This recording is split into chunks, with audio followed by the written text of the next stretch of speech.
Your morning news now. President Trump and former Vice President Joe Biden squared off for their final debate before Election Day.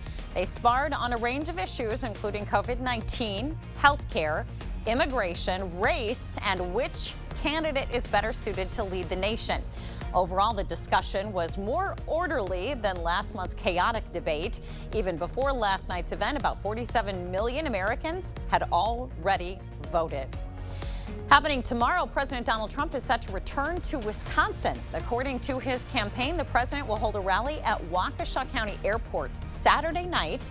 Doors open at 4 tomorrow afternoon, with the event scheduled for 7 that evening. Attendees must register on the campaign website and waive liability to several groups and organizations, including the Trump campaign.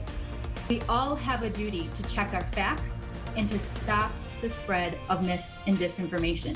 Given the threat from Russian and Iran hackers, the Department of Homeland Security is working with election systems in all 50 states to protect voter databases. During a press briefing yesterday, the Wisconsin Elections Commission reported no evidence that Wisconsin or any of the state systems have been accessed or compromised in any way.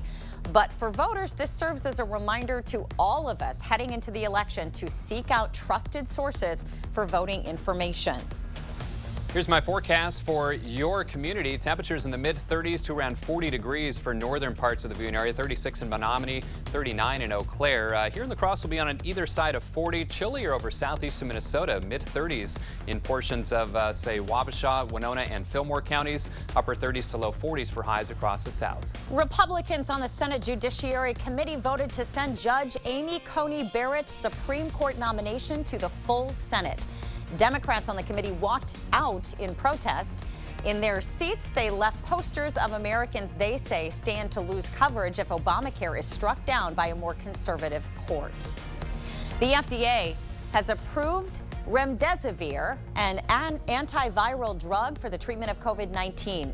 The drug was one of the experimental emergency use only treatments President Trump received when he was infected with the virus this month. Remdesivir is now the first and only approved coronavirus treatment in the U.S. 54 new positive coronavirus cases were confirmed in La Crosse County yesterday, according to the state's Department of Health Services. 16 of the cases were people ages 10 to 29. The county is averaging 39 cases a day over the past week.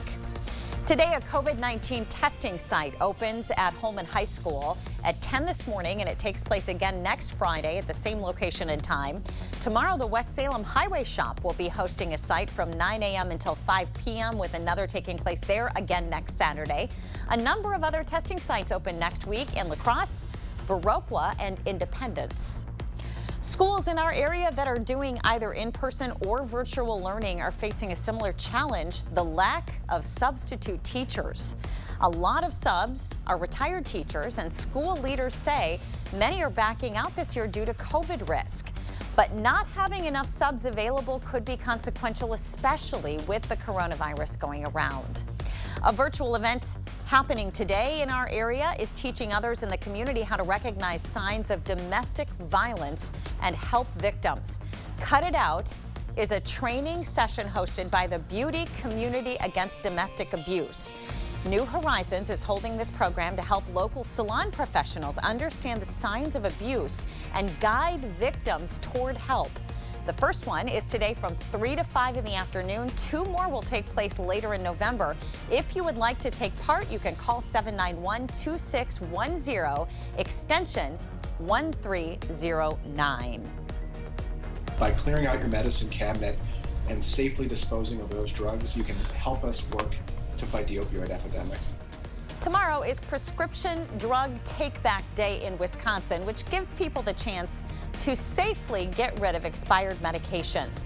People around the state will be able to drop off expired or unused medications. That event is a way to dispose of your prescriptions so they don't end up in Wisconsin water or landfills, but it's also a way to help fight potential overdose deaths. A list of drop-off locations and hours is available on the website doseofrealitywi.gov. Jerry Raditz, a former teacher and baseball coach at Winona Senior High, is donating $50,000 to the athletics and activities programs, which he helped build more than 20 years ago. Raditz works as a Major League Baseball scout for the Los Angeles Dodgers, but still lives in Winona. School officials say this money will be used however the programs see fit, with some of the donation saved for scholarship opportunities. Well, the band of heavier rain from last evening has pushed into southeastern Wisconsin, but some leftover precip upstream to our north and west. That'll pivot east across the area today in the form of light rain and snow showers. Current temperatures in the 30s to near 40. They're really not going to move much today. Upper 30s to around 40 in the cross.